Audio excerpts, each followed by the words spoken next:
حضرت ابو ہریرہ رضی اللہ تعالی عنہ سے روایت ہے کہ نبی کریم صلی اللہ علیہ وسلم نے ارشاد فرمایا، 7 چیزیں ایسی ہیں جو انسان کو ہلاکت میں ڈال دیتی ہیں۔ صحابہ کرام رضی اللہ تعالی عنہم اجمعین نے عرض کیا، اللہ کے رسول، وہ کون کون سی 7 چیزیں ہیں جو انسان کو ہلاکت میں ڈال دیتی ہیں؟ آپ صلی اللہ علیہ وسلم نے فرمایا کہ نمبر 1، اللہ کی ذات کے ساتھ کسی کو شریک ٹھہرانا۔ نمبر 2، جادو کرنا۔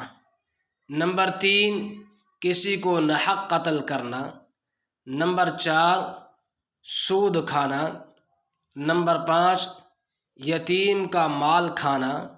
نمبر 6، لڑائی کے موقع پر پیٹھ پھیر کر بھاگنا، یعنی جہاد کے موقع پر۔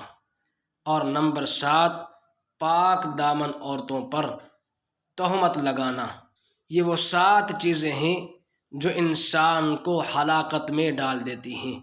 اللہ تبارک و تعالی ہم سب کو ان 7 چیزوں سے محفوظ فرمائے۔